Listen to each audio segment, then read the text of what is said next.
and welcome to our part 3 of our webinar series, 5 Unexpected Conversations You Can Have at Work.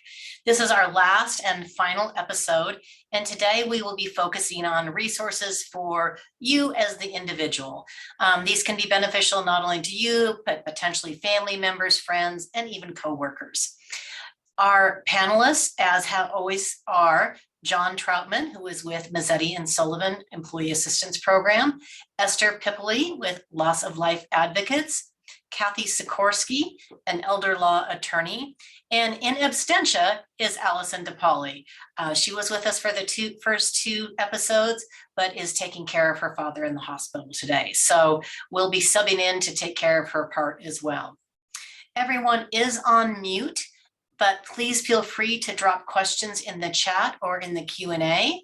We will make sure that we have an opportunity to address you. I do have somebody with their hand raised. So Emily, I'm going to allow you to talk before we get started. You can unmute. Or not, maybe the hand was an accident.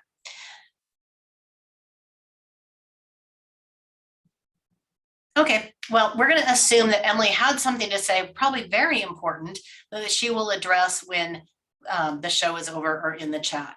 So without further ado, we're going to get started and kick it off with Esther Paoli. Oops. Let me go back. We're doing really good here, off to a great start. Again, episode 3, this one is for you, practical resources for everyone. Esther is with Loss of Life Advocates. And at this point, I am going to turn the program over to Esther to introduce herself and tell you a little bit more about her, and then go into her section. So Esther, it's all you. Thank you, Nancy, and good afternoon to everybody that's joining us today. Welcome. We know how incredibly busy and important your days can be for clients and for yourselves. So hopefully you are here because you saw the first 2 episodes, or maybe you heard about the episodes that we've done previously, really trying to focus in on what's changed since the pandemic. You know, a lot of stuff has happened, but first a little bit about myself. Born and raised in San Antonio, Texas, I started Loss of Life Advocates in 2017 after suffering a double loss of my dad and my husband 63 days apart in 2014. What was so important about this? Well, everybody goes through loss, right? Well, I was an account manager for a boutique benefits firm in downtown Denver, Colorado. And at that time, being an account manager, I was just zooming through my days, doing open enrollment meetings and being busy, you know, being a wife, being a mother, being a daughter. And my father was ill and I was taking care of him. But when my dad died and my husband was diagnosed with cancer, I found myself as an employee in the driver's seat of, wow, what do the benefits really mean? So for the first time, not only had I, been in benefits for 20 plus years, helping employers and HR departments as an account manager function and navigate through their actual benefits, but for the first time, I was an employee going through a loss, going through a cancer diagnosis, trying to figure out what resources were available to me. And I found myself on the floor of my employer's bathroom, and that sounds really yucky, but I had a meltdown. I thought I was pulling it together. I'd gone back to work. My employer needed me. I was valuable to them, but I wasn't putting much into me at that point. So today, I come to you as not only Esther, owner and founder of Loss of Life Advocates, also known as Lola, but I come to you as an employee that has gone through grief in the workplace and, trying to walk you through what I learned through that process. And so for today, this one is for you. These are practical resources that we are going to be offering to you from our list of panelists that have been together for the last 2 episodes. But we really feel that today is going to be really focused on you and how we can support you and guide you to resources and support. So with that, enough about me, let's jump in. So guidance and support for employees experience a life transition or loss. So let's have an honest conversation about grief in the workplace. It happens. It's happening all around us. We all live in a sea of grief. And if you've been with us for the first 2 episodes, you know the recap about loss. Employees function less when they are dealing with a life change. They often call in sick to handle family matters.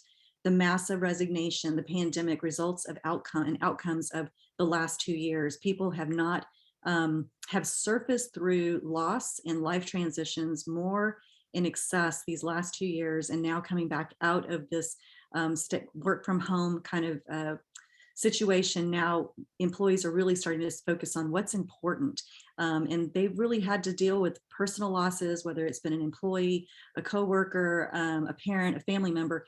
The pandemic has changed loss for us on a massive level. And what are these trends saying to you about jobs? You know, people are starting to focus on what does it look like for me in my career path? What does it look like for me with my relationship with my employer, with my manager, with my coworkers? You know, how did people respond during the pandemic to loss in the workplace? You know, and do I want to work in this organization where they're not putting me and my thoughts and what's happening during my life transitions at the forefront? How can you feel comfortable stepping in and intervening to leadership about a coworker? Something important, when I was going through my own personal loss, I had a few coworkers that were saying, hey, have you gone to the doctor? Have you actually been assessed for yourself? You know, you've lost your dad, you've lost your husband, you're trying to kind of wear this huge rock on your back. You're trying to come back to work. You're trying to focus on clients and doing your job, because now you're a single woman again and you have kids and you've got to take care of yourself first. So knowing when to step in is super important. But what are some things you can do to help? Like, how do you actively help a coworker that you see is in total crisis, and maybe your manager doesn't know or your leadership team doesn't know, but you can hear this person making calls or researching or asking other people for help, because they start looking at what are the other resources out there for my mom. You know, my dad died, my mom has dementia, I can't keep her at home, I'm worried about her driving. And it's a slippery slope. So let's proceed with caution. So that's a little bit about kind of what we've been talking about these last couple of episodes. I'm kind of focusing it more on you right now, because this is about you. And I want you to walk away with knowing what to do in the event something happens. We're in a new time. We're moving forward at a rapid pace. The world is coming back to normal. TSA just lifted their mask mandate. The world is starting to function at a different level, but that doesn't mean that we have changed. We are trying to function. And with that function, how do we prepare ourselves? Next slide, please. So let's recap the type of losses that we all encounter. You know, the most obvious one is when a family member or a friend passes away. It's that, 5 degrees of separation. I always say that for every person that has a loss, you're impacted by 5 other people. So if you're working as a coworker and they suffer a loss through a spouse, or maybe that coworker doesn't come back to work because they've had a massive heart attack, 5 people are going to be affected by that loss. Also, our furry friends. I mean, I know that I've had employees that come in and coworkers that say, oh my gosh, I had to put my pet to sleep, or I woke up and my pet wasn't alive. And it is almost, we love our pets, and it is almost as tragic as losing a friend or a family. Sometimes it's people's best friend. When we lose a marriage, when people go through a divorce, that is important. And Nancy touched on this earlier in our episodes about how that impact helps. I mean, it hurts families, it hurts coworkers on so many different levels, because that is such a stress and a strain that is carried into the workplace, and people don't know how to manage that. They don't know how to address somebody going through that. What is the right thing to say? What does it do? And what's the financial impact? Financial security. When people have to go through somebody losing a job, maybe it's a spouse, or maybe they have a lot of money in the marketplace and they've maybe taken a financial loss. That financial security is considered a huge loss. And for us, these last 2 years, we've had people lose their jobs. We've been lucky that if you're in this industry like we are in insurance, many of us got to go work from home. We got to be working full time. Some of us didn't skip a beat. We're having to do open enrollment meetings, having to be a little bit more savvy working online, Zoom meetings. But for some people, there's industries that were just devastated. So that financial security was gone. And where, especially where I'm from in San Antonio, we realized for the first time in our city how much financial security played a role in food security. So we are really trying to come out of this on the other side of it, and not knowing if you're at work, if your coworkers have food for their family when you're all of a sudden sent home during the pandemic. I think that we went through a lot of financial insecurity these last couple of years. The empty nest, one of my favorites, because I know that when my husband and I sent our last child off to college, and she got as far away from us as possible and went to London, he came back from dropping her off and we both literally screamed at each other because I was like, oh my God, who are you? So some people go through the empty nest as a loss. They realize that they're having to re-engage with their partners after so many years and having to develop new types of things to do together. But that empty nest can be big when you have kids that are involved in sports, and there's just that sense of quiet that's in the house all of a sudden. And then my favorite and the last one, trust. Everybody has somebody they trust. And when somebody breaks your trust, that can be extremely hurtful. So the trust is a big one for me. And I think that a lot of times in our workplace and as employees, we sometimes put a lot of trust in our coworkers. And when somebody doesn't take your confidences to the safest place, it can be very hurtful, and that can be hard to come back from. And that is certainly a loss. Next slide. So do you know your behavior style? This is one of the things that I don't know if your organizations are doing this for you, but if they're not, please go to your HR department and ask them that we want to do DISC. We want to do a behavior style. It really does make a difference for your team, knowing what your personality is. So I work with employers in San Antonio and do this for them when there's a conflict amongst team members and they're trying to figure out, why these two people aren't getting along, or they're trying to add in a new person after a loss, specifically, or when somebody's going through a loss. Like the personalities of people play into how they deal with loss or how they deal with transition, how they deal with everyday communication with each other. So of course, DISC, standing for D, dominating personalities, they'll get back to work right away if they've suffered a loss. Sometimes you'll know these people. There's about 3% of them. You might want to say that that's the sales force. But those are the people that never quite put their phones down. They're always texting. They're answering emails, even at funerals. And you'll see people and you're like, please turn your phone off. Eyes, personalities that talk even more and want to convince you that they are fine and okay. That's about 11% of your coworkers or workforce. And as you start going through these, think about, you probably have coworkers that you can automatically start pointing the finger and going, yeah, that makes sense. These are people that when they come back after a loss, or maybe there's been some type of transition in their life, they're going to tell you everything's good. I'm fine. I'm fine. Well, we all know that fine is not okay. And I'm sure John can attest to this with his EAP program that he's been working in for the field for so long, that when people say they're fine and okay, they're really not fine and okay at all. But they like to just talk over you, to not talk about it. The S personalities, I have to confess, I am part of this group. It's 69% of your workforce, your coworkers. These are people that are, after suffering a loss of security, they will feel like they'll require a lot of reassurances, but they will feel like the rug is pulled out from underneath them. They want that sense of security, that sense of tradition, that sense of stability, of every day being the same. They don't want that D to just come and start talking to them. They want to be asked, like, what are you doing? How are you doing? Like, how was your evening? Did you watch TV? Blah, blah, blah, blah. They want to have that longer runway of going into a conversation about work. And then you have your C personalities, and they'll want all the information on the rules and regulations around benefits, what's expected from them. They'll want to look at contracts.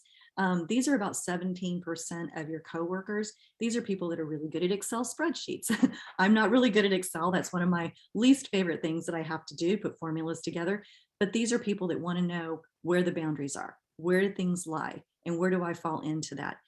They're going to want to know the specifics around a certain situation, and especially after a loss, they're going to want to look at that EAP program, that employee assistance program. They're going to want to know exactly how their mental health benefits play in, what their co-pays are, their co-insurances. So just so you know, like these 4 personalities are in your workplace every day. If you don't have this, certainly look up DISC and ask your HR department to put that in. I guarantee you it will be a game changer for your organization. Next slide. So let's talk about Stirrups. And these are things that people do. And you'll notice this as an employee. You'll notice your coworkers doing this if they've come back after a life transition, if they're suffering through a loss. They'll either eat more, maybe they'll eat less. It's the excessiveness of all of these things. Drinking more, all of a sudden their kids, they're empty nesters. Maybe they're going out hitting happy hour every day. Maybe they're drinking a little bit more. Sleeping, they might sleep in longer. They may say they don't need as much sleep. They may go from an 8-hour day to a 5-hour day, feeling like that is just enough. Exercising, I did this. I was spinning my legs off trying to avoid my pain. I was doing that. I was running. I was lifting weights. I was exercising, anything to avoid having to deal with the really big heartache of losing my dad and my husband. Shopping, another one, if you're an Amazon Prime member, you may be waking up and getting a lot of Amazon boxes because you just don't know when to stop, but it's an excessiveness, right? And then gambling. Some people will go into all these 24-hour gambling places that are popping up all over the country, at least here in San Antonio. They're very popular, but people go in there and they just want to get away from having to deal with anything that's going on. Workaholism, or the opposite of this, maybe presenteeism, people that come to work, they sit at their cube, but they're not really doing any work. Or the opposite, they just can't stop working and they don't want to go home. And at the end of the day, people are saying, hey, it's 6 o'clock, 7 o'clock, you should probably get going. But maybe their work isn't showing that they're actually doing work. They're there, they're being present, but they're not really getting things done. Isolation, another stirrup. People saying, I don't want to be around anybody else, leave me alone. I will tell you that yes, grief makes you want to be alone at times, but you really don't want to be alone. You just want to have other people in the room, maybe not talking to you, maybe just being there, being present with you. I always say that isolation is one of those kind of hard ones to know whether which way to move with it. But I always say having somebody with you is better than being by yourself, especially after a loss. And then playing on the internet and gaming, we see this, right? We're all on social media, are you on Instagram or you're watching things, another way to avoid a loss. And these are all short-term emotional release boosters that you will notice in a coworker or maybe even a family member or a friend that will occur after a loss. Next slide. So here's something to have in your back pocket. What do you do? How do we offer you some tools to help your organization? Well, I actually came up with a respond method that's through Lola. It helps employers and management kind of learn to know when to approach somebody and what to say and when to say it. So first, let's just take that word, respond. React and respond appropriately. If you hear about a loss or a life transition and you're a coworker, you see it on social media, make sure that you're not overstepping your boundary. Certainly, I always tell people, first thing to go, stop social media. That's the last place that you want to have anybody replying or saying something on your wall that you haven't actually maybe notified family or friends. So I always make that a first priority. But if you are that coworker and you hear and you see something or say, see it on social media, don't be afraid just to walk by, maybe put your hand on their shoulder and say, if you need anything, please let me know. Evaluate. Evaluating the situation, seeing if they need any help, and making sure that you're keeping an eye on a coworker, that they're not completely going off the edge. For me, I had a coworker that would say to me every morning, good morning. It was never really a bad thing to say, right? First thing in the morning when you walk into work. But one morning she said, hello, how are you? Kind of changed the good morning, and it just broke me into tears. Quickly, she was evaluating, okay, something's not right. So really getting in, evaluating those the surroundings and the environment for that person is important. Support, being able to be there to say, what do you need at this time? How can I support you during this transition? If somebody's husband or spouse has been diagnosed with cancer, if somebody is a caregiver and their parents are ill or maybe passing away, or they're needing to move into an assisted living facility and they're going through all of these different emotions, asking what you can do to help them. Can I do some research for you? Can I offer support by making phone calls? How can I support you during this time? A lot of times you'd be surprised that people will say, if you can do this for me, that would be really helpful. Performing a personal check-in, especially when you hear that somebody's actually gone through a loss, making sure that when you're doing this personal check-in, don't do it immediately before. If there's been a death, don't call them right away and say, oh my God, what's on your desk? What do you need to do? What work is on your desk that you can outsource? Maybe giving the person a minute and just saying, hey, we'll talk about work later. I just want to do a personal check-in to make sure that you've got everything you need in place. These are the benefits. If you need me to go to HR, do you need me to help you with anything like that? Just doing that personal check-in and making sure that that person knows that they're not alone. Offering assistance. Again, for me, this is one of those personal things. I always say when I hear about offering assistance, I immediately think of EAP, and I'm not here to plug employee assistance programs because they're awesome and they're wonderful. And of course, we have a great panelist that I've been a co-presenter with for these last 2 episodes, now this one. But the biggest offer of assistance is letting people know where their resources are, right? So telling them, hey, we have this awesome program. I'm happy to get the 1-800 number for you. I'm happy to make the phone call. Happy to help see if you're in crisis, how I can support you. So offering assistance, getting them into their resources is essential to helping somebody, especially when they're going through a personal crisis. And then doing a needs assessment. This is important when you look at people and say, what's on your plate right now that needs immediate attention that we can take off and hand off to a coworker to handle for you. We can call your clients, we can do an email, we can put communication out. We want you to focus on your family. What needs need to be paid attention to right here, right now on your desk so that we can help you. And then when somebody's after they've gone through their loss, they've gone through the transition, maybe they've gotten to the other side of placing a parent into a nursing facility or assisted caring facility, you determine and decide when to bring that employee back. And this is one that most employers will say to me, gosh, Esther, this is really hard because we really need our employees to get back to work after they've suffered a loss. We have a bereavement program, which I always tell them reevaluate because times are changing. But determining and deciding, maybe it's a step-in process. And we'll talk a little bit more about that, but maybe looking and seeing that no two ways and no two paths are going to be right for each employee as they come in. So really making a determination and decision on when and where and how to bring that employee and that coworker back in is important. All right, so next slide. So transitioning back into work. Oh my gosh, Nancy, I can barely see all these things, but I will tell you, I'm half blind some days, and I think today is one of those half blind days. I will tell you, transitioning into workplace, give them a coworker. If you're a coworker, give them a buddy. I know the first thing that I couldn't do was my eyesight, as you can see now, was challenging for me. I couldn't see things. I was double vision. My employer, if they would have given me a buddy to say, look, this is no way saying or challenging your work. This is just saying we have somebody to help check your work to make sure that it's okay, that your numbers are in the right spaces. Having you have a person that you can check in with during the day, having a space to go to where you can check in and have coffee off site with an employee to say, hey, what is it that I can do to help you? Making sure that that person has the right support team to get you to the other side. This is a process. Bringing somebody back into the workplace is probably the hardest transition you'll make because you have all these benefits. You have short-term disability, you have FMLA if you're over 50 employees, but knowing how and when to step them back in and making sure that they're accessing their benefits that can support them through this, whether it's short-term disability, the FMLA, their employee assistance programs, and making sure that those employee assistance programs marry into the benefits that are in place, whether it's your health insurance program and your mental health benefits, to know what that looks like for an employee for a long term.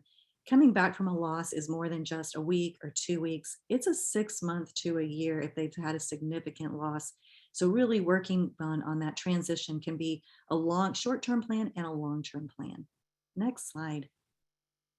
So resources to know what you should know. Review your bereavement policy.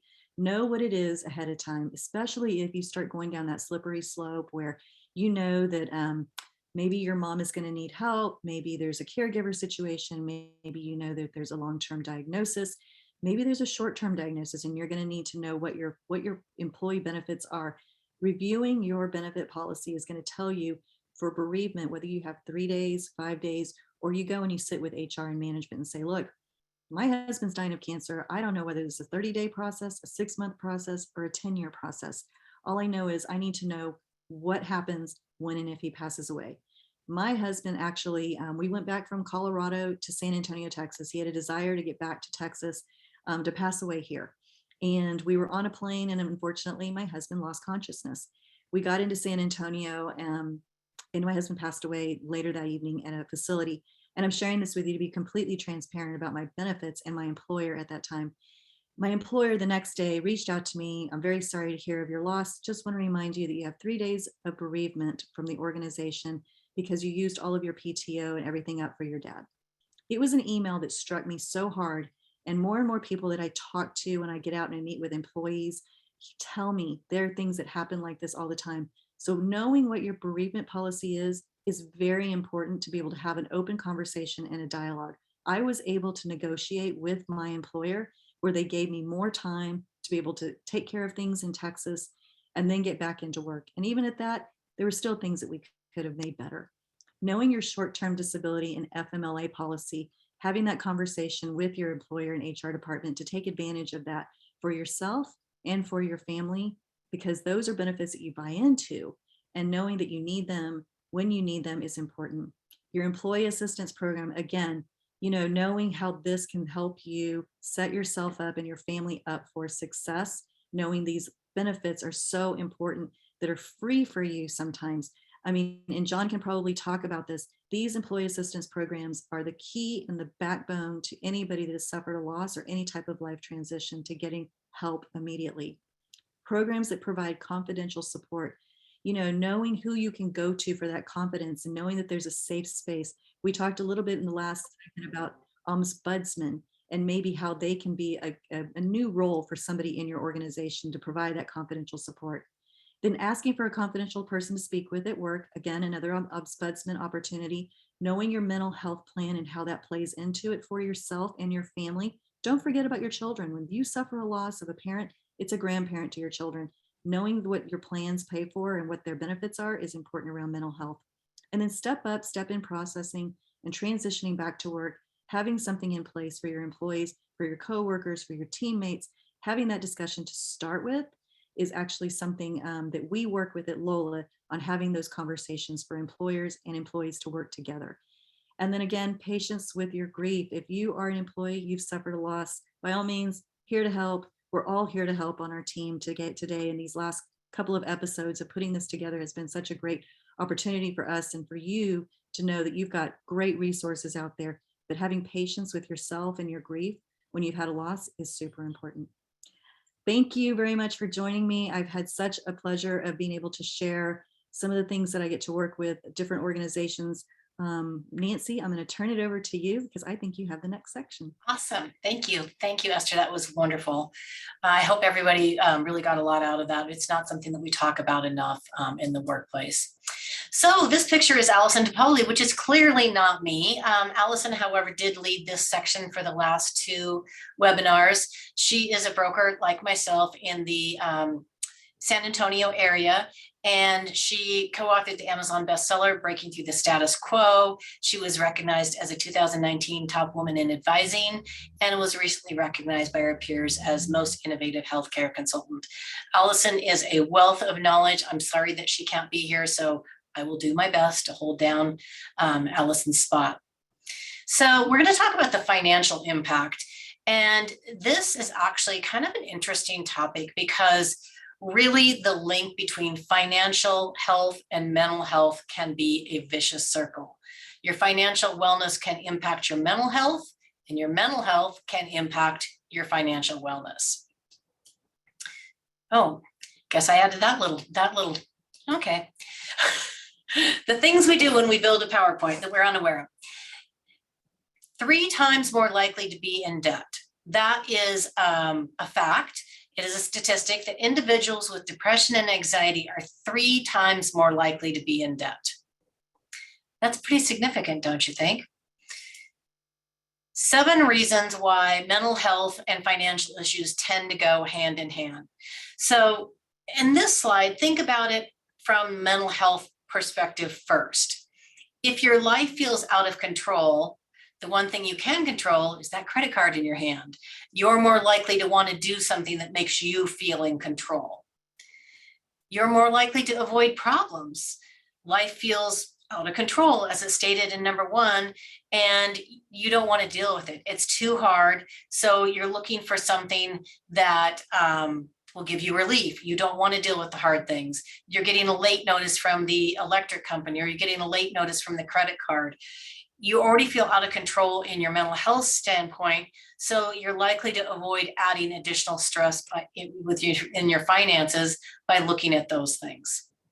You tend to get desperate for temporary relief. You feel so bad, you want something to make you feel good. Wouldn't that cute outfit at the mall just make you feel so much better? The problem with that cute outfit is it adds to your financial stress. Your self-esteem plummets when you're feeling stressed and you're having mental health issues. You're going through something that is making you feel out of control. Again, that your self-esteem goes down and you're looking for ways to bolster it. Look at that cute lipstick. That makes me feel so much better. Some highlights in my hair and I'm going to feel better. But again, you're adding more and more to your financial stress. Energy levels decrease. You're probably thinking, well, what does that have to do with financial stress? You have less energy to deal with those financial problems that you need to tackle. And quite frankly, if anybody's ever been in this position and you have to tackle a financial issue, it is a lot of work, and it does require a lot of mental fortitude and physical fortitude as well to say, okay, I'm ready to deal with this. Unhealed wounds may come back to haunt you. I mean, this kind of ties into a little bit as far as what Esther was talking about. Sometimes you never know when a loss is going to bubble up and make you feel poorly. And again, we tend to go back to financial. How can we spend money to make ourselves feel better?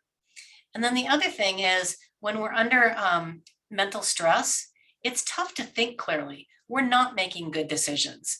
We're thinking that giant venti grande latte is going to really solve all of our problems for the day, when it does two things. Probably it's going to throw our blood sugar all out of whack, which is going to make things even worse. And again, it tends to add to our financial debt. According to the latest CreditWise survey, which was released in December of 2020, the number one cause of stress is finance. So we just talked about how mental stress can create financial stress, but again, it is a circle. It goes around and around. So financial stress also creates and contributes to mental stress. It leads politics, work, and even family. And I hate to read a slide, but I'm going to read this one just because I think it's so important. High levels of financial stress, as with other stressors, can manifest through physical symptoms such as anxiety, headaches, migraines, compromised immune systems. Who's ever gotten sick when they've been stressed out? I know I have. Digestive issues, high blood pressure, muscle tension, heart arrhythmia, depression, and a feeling of being overwhelmed. I think every one of us, if we think about it and we're honest with ourselves, can say, yep, I remember when I got that giant bill and immediately my blood pressure went through the roof. Or I realized that I couldn't pay my credit card anymore and I was getting behind and I was getting calls from collection. All of these things contribute to your mental stress as well as your physical stress, and they manifest themselves in physical symptoms. Individuals with high financial stress are twice as likely to report poor overall health and 4 times more likely to complain about them, according to a Forbes article. So again, think about it. It's kind of like what came first, the chicken or the egg. So if we can work on one piece, if we can work on our financial wellness, it will help our mental wellness and vice versa. So these are some interesting numbers that Allison put together, actually. So $4.1 trillion, that is the amount that was spent on healthcare in 2020.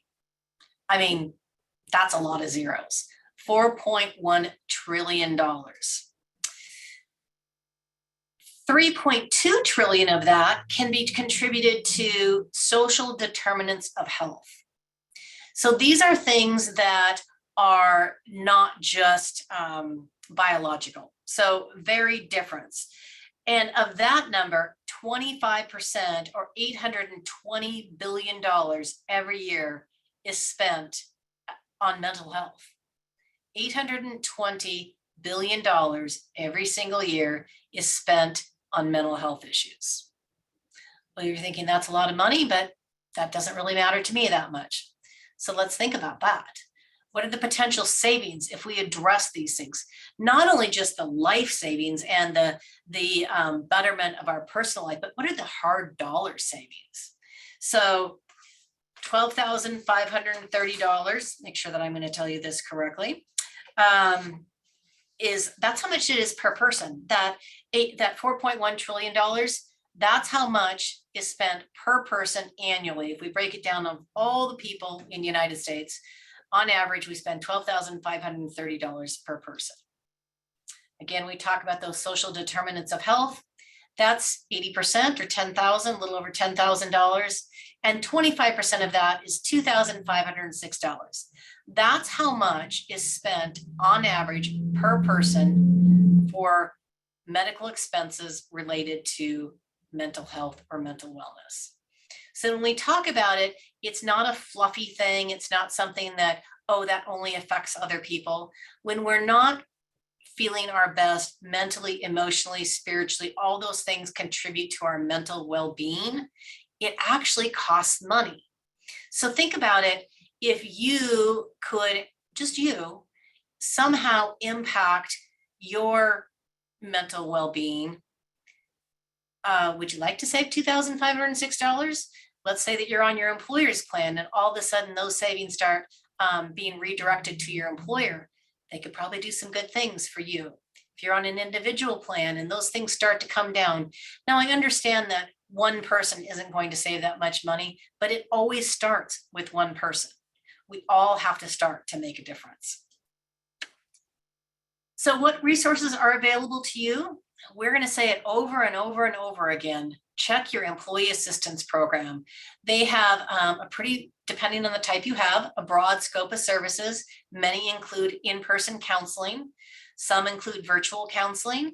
And it also, you need to know what is an encounter. How many can you have per year?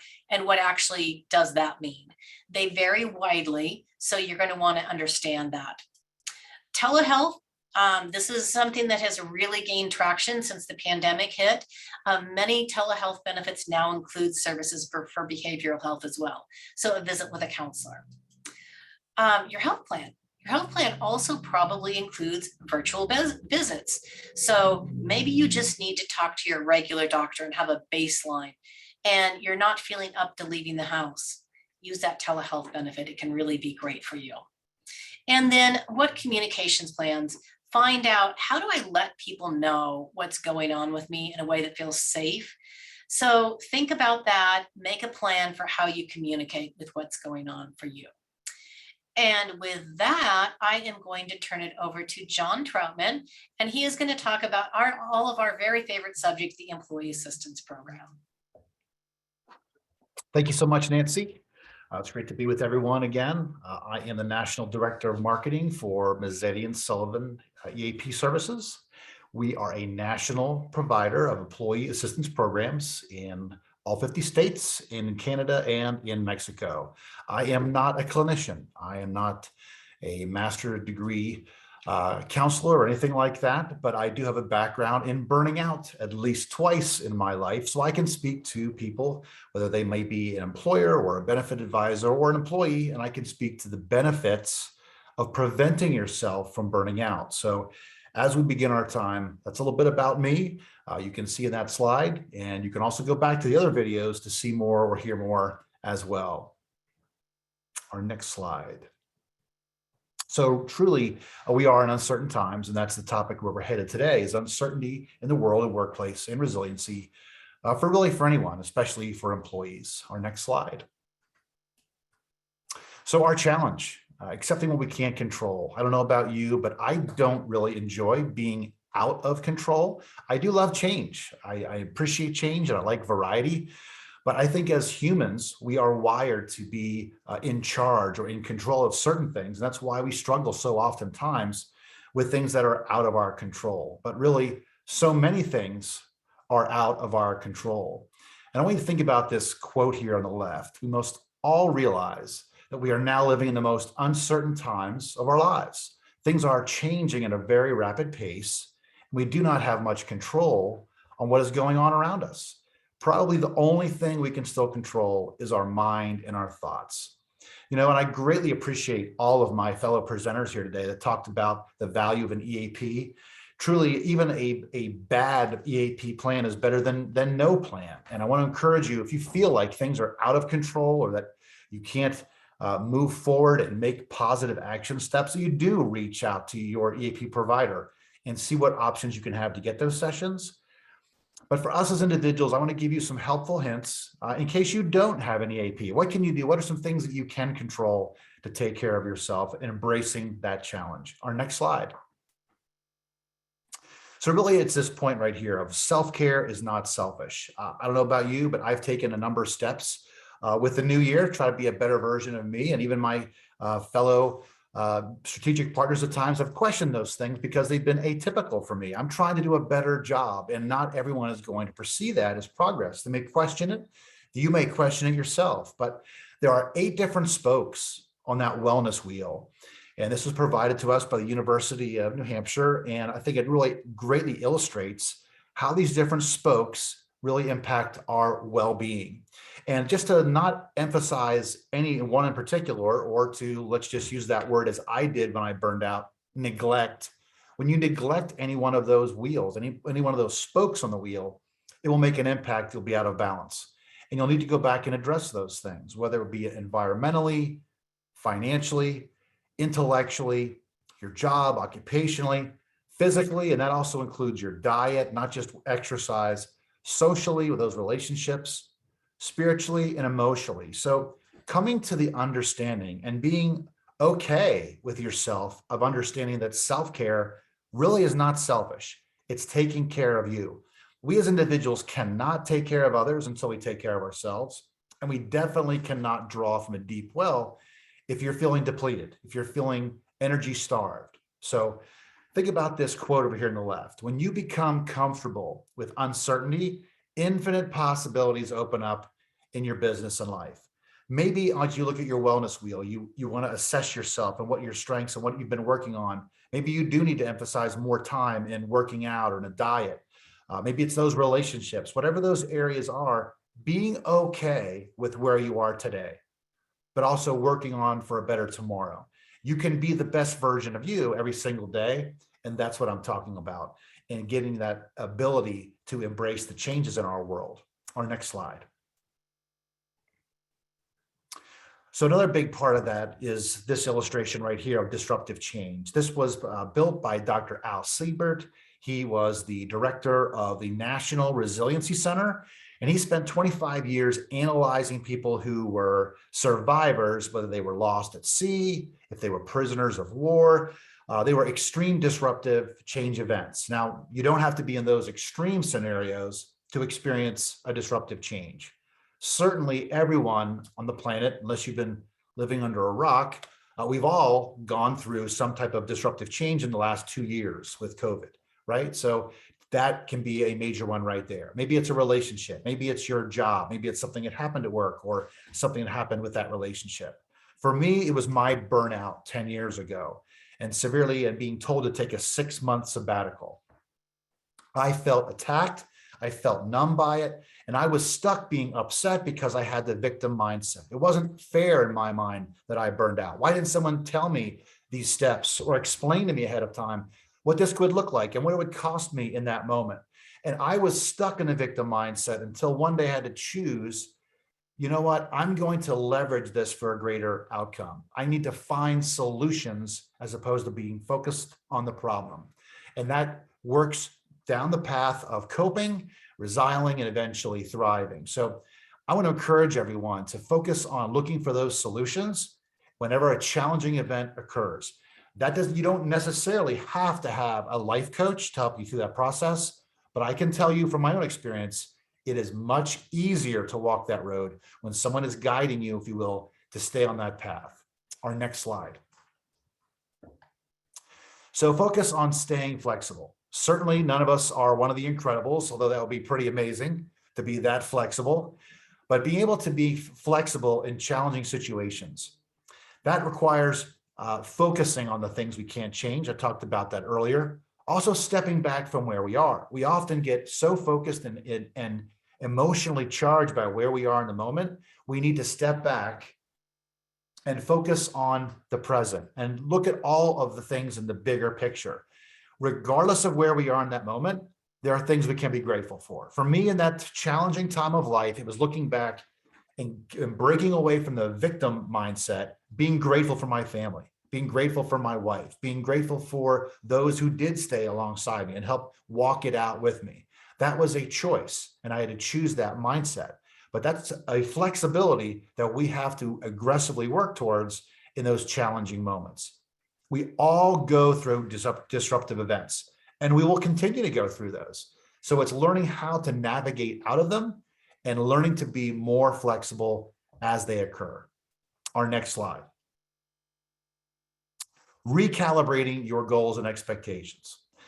So whenever that disruptive event occurs, we need to remind ourselves, just as you would drop water in a pond, the ripple effect is going to affect the rest of the pond or the puddle or lake, right? So the things that impact you are also going to impact others when it comes to your mental health. So understand that sometimes we just need to move the target. we just aren't going to be able to reach that objective because of this disruptive event. Whatever has occurred in our lives, we have to move the target. It's no longer a realistic expectation, right? We're going to move the target. Sometimes we need to adjust our sights. You can keep that end goal, you can keep that end expectation, if you will, but how we're going to get there needs to be adjusted. Maybe you're going to require doing something else altogether to get to that same destination, but it's the process that needs to be altered. And lastly, sometimes we need to remind ourselves that we also can change our why, and we therefore create another target. Now, what do I mean? About 10 years ago, shortly after I burned out, I worked for a technology company and we automated notifications. This is long before the weather tools you have today. There were no automation tools in meteorology that could notify you live data that could warn you within 15 minutes by your geolocation. I worked with a private entity. We built that whole entire system because I was a weather geek and I was passionate about saving lives when it came to the weather. I was passionate about protecting people's lives from dangerous meteorological events when the technology was actually there. So I worked with those companies. I met with the National Weather Service. We created this very complex system at a very affordable price. And we started to sell that to through private weather companies around the country until we got to a very large weather company. And I won't go in and share who that was, but you would know them and you would be able to see them on your TV.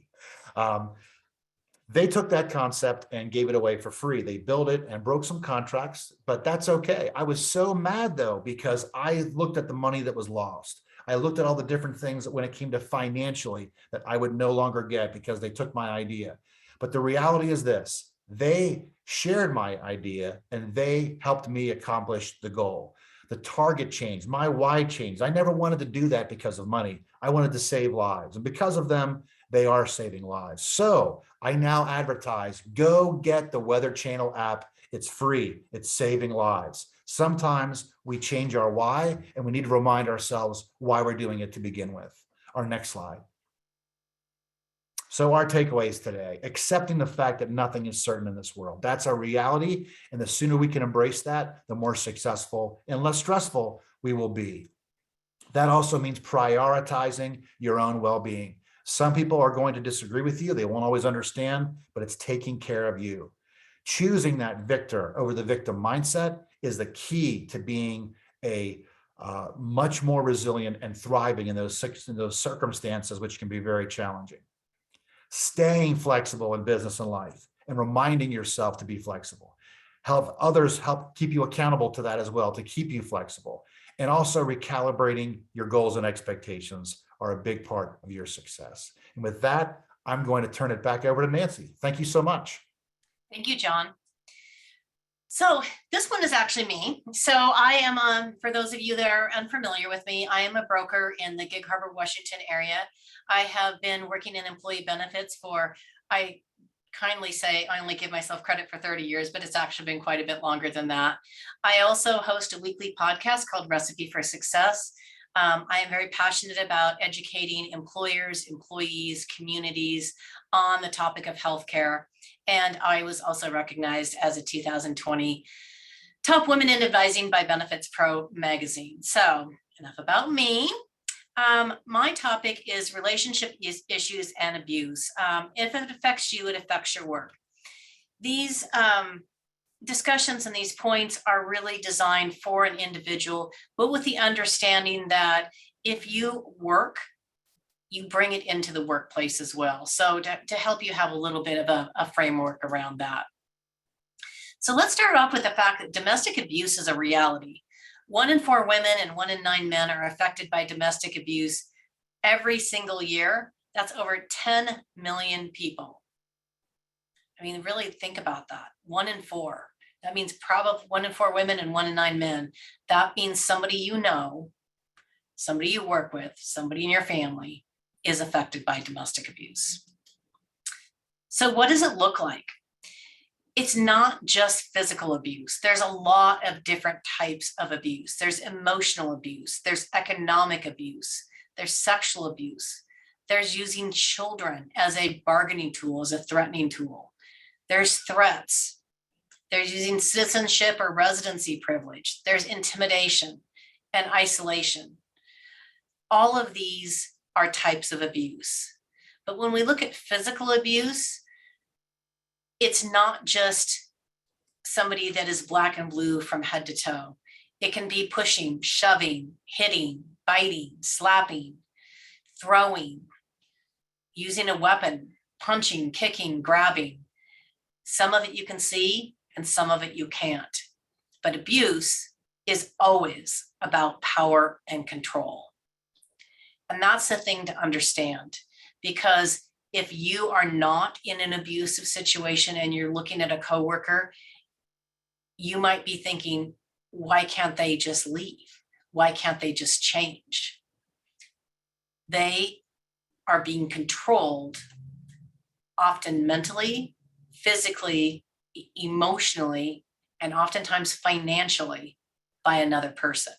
So it's very hard to take that first step. So if you're affected by abuse, what can you do? I think the very first thing you can do is to know it's not your fault. And that's probably the hardest thing, because you've been told it's your fault. You've been told it's your fault over and over and over again, but it's not. No one deserves to be abused. So what can you do next? Tell someone, tell anyone, let somebody know, because you cannot remain alone if you want to get out of the situation you're in. Get an order of protection. If you're being physically abused, document it. Take pictures, date, and log any type of abuse that you are receiving. If you can, leave. You want to get out of that situation as quickly as possible. Have a safety plan. Maybe you're not ready to leave yet, but you know that you're going to need to at some point. Start creating a plan for you. And if you've got children, you need to be creating a plan for them as well. You can always call 911. But if you call 911, you have to be prepared to follow through, because what happens is if you call 911 enough times and don't follow through, they will start to dismiss you. And when you really need them, you're not going to have the support and the protection that you need. Protect yourself and your children. I mean, I can't emphasize this enough, because like we talked about in the other segments, if you're going through something, so are your children. You might think you're hiding it from them. You might think that they don't know anything about it, but I guarantee you they do. And if the person that is abusing you can't get to you, they might go for your children next. So protect both yourself and your children. Identify your resources.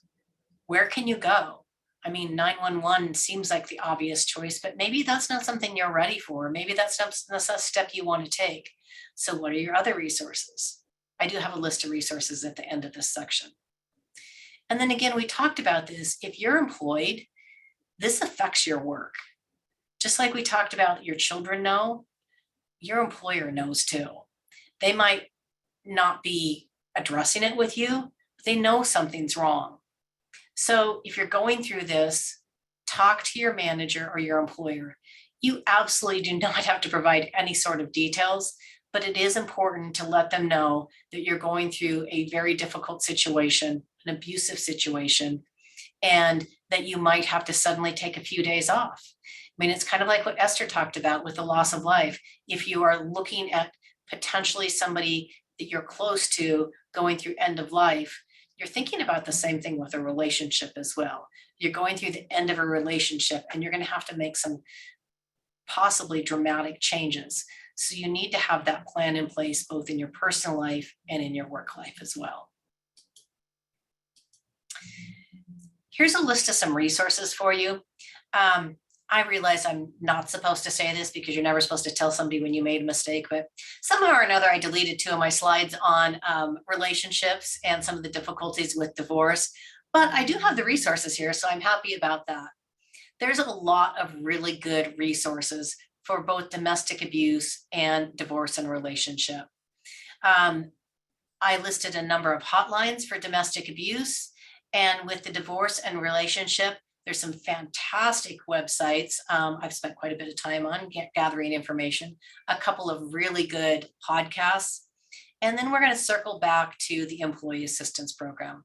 Granted, not everyone has one, but if you do, I would say it's probably the safest place to call first, because A, it's unlikely to cost you anything, and they're going to give you additional information, and it will be a confidential conversation that you can have with somebody that you can discuss your resources with again, and how they can even sometimes help connect you directly with where you should go. So if you have that employee assistance program, make sure that you're using it if you are experiencing either domestic abuse or divorce and relationship issues. And my final word on employee assistance programs is, if you have one, put it in your phone. Make sure you have that number handy.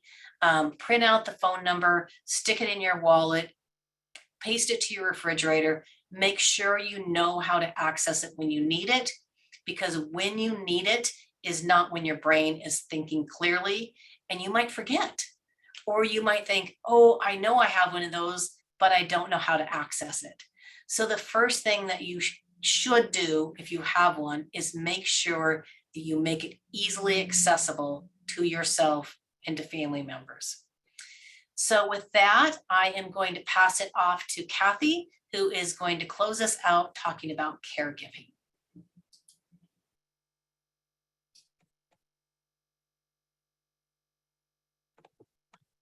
Hi, guys. Nancy, I think we need to put up my video.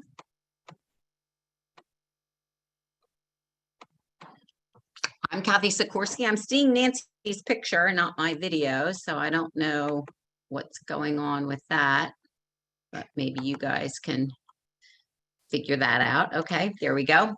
I'm the elder lawyer who talks about caregivers and caregiving at work. And today I want to talk about how we can make it work being a caregiver and also being at work. So next slide, Nancy. Everyone is talking about this. It's not just me. It's not just me in my industry. These are articles that have been coming up almost on a daily basis from Forbes, from Benefits Pro, from Harvard Business School in the last 2 years, in the last 2 months, about caregiver fatigue, caregiver problems, and why, if you are a person at work or who goes to work, you probably either are a caregiver or have people at your work who are caregivers. So we need to talk about this. Next slide. But what's the problem? You would think, okay, everybody's talking about it. This is the problem, though. They're not actually talking about it at work, right? 24% of employers don't even believe that this is a problem, and 70% of employees won't bring it up. And there's a lot of reasons around that, and we're going to talk about that a little bit, but you can see that it's about a lack of communication. And we've all talked about EAPs here, but the problem is some of them don't even know about EAPs, or, as we said, avail themselves of those benefits. And what is this leading to? It's actually leading to the Great Resignation, which you've all heard about, but caregiving is a big, big piece of this, because people have found, especially through the last 2 years, that those caregiving issues not being addressed at work or not being allowed to talk about them at work have made people say, I just can't make work and caregiving work. So what can we do? We have to talk about it. So I'm going to talk about today what we need to talk about, how we need to talk about it, and who is going to talk about this thing. So the first thing is, what do we have to talk about? Well, the first thing we have to talk about is the big picture, the caregiving trends. This is not just about elder care, although this is a big deal. 10,000 people a day are turning 65. 10,000 people a day. Yes, we are in the middle of the baby boomer aging dilemma, right? And it doesn't mean that these people are all being cared for. It means that they may be your employee and caring for people. A lot of people continue to work well into their 70s, but caregiving is also about children. It's about disabled children. It's about disabled adults. It's about spousal care. It's often even about friends, but caregiving is something that is not going away ever. It's out of the closet now, and we're going to talk about it. So then the next thing in the big picture are caregiver benefits. What do you actually have at work? And I talked about this at length in the last episode. And so I'd like you to go back. We're going to give you the link for that about how to look at these videos. But there are plenty of caregiver benefits that already exist at work, and people don't know about it, and they're not using them, from the C-suite down to the front line up. We all have to get on board with this conversation. And the third thing is, yes, this great resignation. We've got to talk about why is this happening and what can we do to stem the tide. And mostly, of course, it's been, I think they said almost 4 million women have stepped out of the workforce since COVID began. And a lot of that is caregiving driven. So what are the current events? Well, work from home, WFH, has become a big deal. This has been a current event because we were all sort of forced into it, right?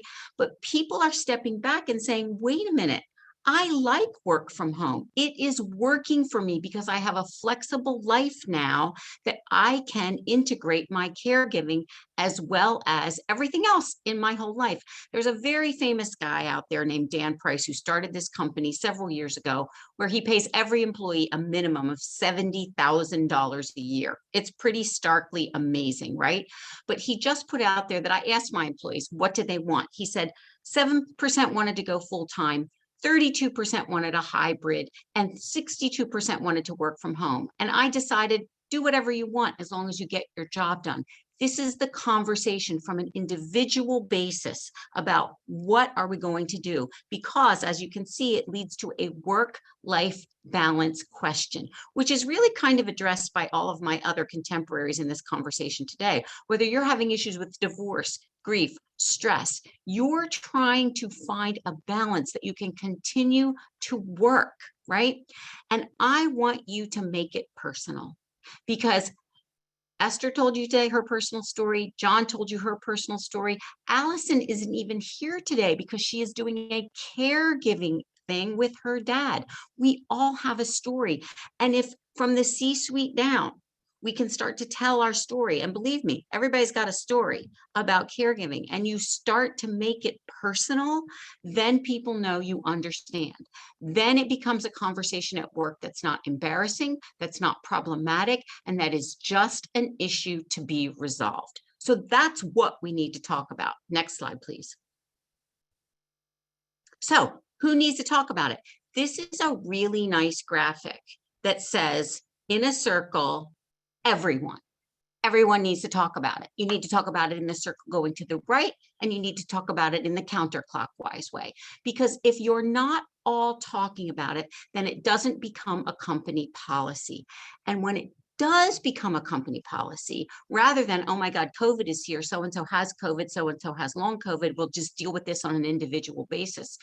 No, when it becomes a company policy that they have to be caregiving, they got to take care of their kids, everybody has to be out of school for a while, whatever the problem is, that we know how we're going to deal with caregiving issues. And the more you talk about it, the more you can put policies into place that make sense for everyone. And again, we've got a lot of solutions that we talked about in the last episode, and you can find those solutions whether you already have them in place or you want to put them in place, but you can't put any solutions in place until you realize you need to talk about it. Okay, next slide. So start your engines. We got to figure out how to talk about it rather than being intimidated, embarrassed, or ashamed. So how are we going to do that? Nancy, next slide. I'm going to give you in that next slide 12 solutions, believe it or not, how to start this conversation. On the left-hand side are 6 ways for C-suite HR and management. And I'm hoping in this room, I know it's about individuals, but I'm hoping we have C-suite people, HR people, management people. You're all individuals, and then solopreneurs or entrepreneurs with just a few people, frontline workers, HR and management workers in smaller companies. All of you are individuals, and you all have to be able to talk about this. So in the big picture, are we caregivers? Yeah, you are. I'm sorry, you just are. I don't even have to ask that question, but do we need data? Does our company, depending on how big we are, need to create and collect data and then use it as information on the resources we have now? Who are the people that we need it? What are they using? And can we have conversations in places we already have people gathering who are caregiving and have caregiver dilemmas? Our ESAs, our EBNs, our DEIs. Yes, I know these are all letters, but you guys know what they are. And maybe even have a designated HR caregiving coordinator. Oh my gosh, what a concept. And on the other side, have we talked to HR and management? Do they know we have this problem? Have I gotten out the book? And I don't even mean a physical book. I know everything's online, but have I actually looked at my book of benefits to know what is there? It's kind of like Nancy saying, have that EAP phone number there. Do I even know what I have? It's like Esther saying, do you know what your grief policy is? Do you have one? What kind of education and tools do you need? Do you need the people in this room today that are teaching you to come and teach your company? Do you need the people in this room today to teach you how to talk as an individual to your company? Because work from home and flexibility has addressed it. And how has it addressed it? Well, maybe not well, but at least it's start to address it. You need to start focused conversations with the person at the water cooler, with the boss, with the HR. All of us have to be individually responsible to start this going. Next slide. What would happen if this was the norm? What kind of incredible things would happen? We would be the Incredibles. We'd all be flexible. It would be awesome. Next slide. So we have to keep our eye on the prize. And I'm not going to kid you, if you weren't here before, this was my last slide from the last time, because this is the prize. If you could just click, Nancy, it's going to come up with our 6 solutions. All of these things happen. They're statistically proven. There isn't anything here who doesn't help the individual and the company and the bottom line. If we all, one more click, Nancy, learn how to refocus and accept that it's not on fighting the old, but on changing the new. And that's what we're all talking about here today. Next slide. This is everybody. Everybody who was in the room today or was in the room before, because Allison couldn't be with us today. And I have a YouTube channel. I think a couple of us do too. Maybe we should all come back on video, you guys. That we all have a place where you can look at the 3 videos once this is downloaded in our information, so that you can see all of these, take them to work, use this information. This has been such a generous gift from all the people in this room. And I am, for one, I'm very proud to be a part of this that we put together. So thank you. Thank you so much, Cathy, and thank you everyone for having the rest of the presenters. This was a passion project for us. We did it because we saw the need to talk about this more often, and we knew that we had diverse perspectives to bring on it, and felt that we could potentially provide value to those of you that took the time to join us. So thank you so much. Please feel free to reach out to any of us directly. I do have one question, I think, just a thank you. Reach out to any of us directly. As Cathy mentioned, I also have a YouTube channel, Olympic Crest Insurance. There is a dedicated playlist for this series. This episode will be up by the end of the week, but you can find all 3 episodes there.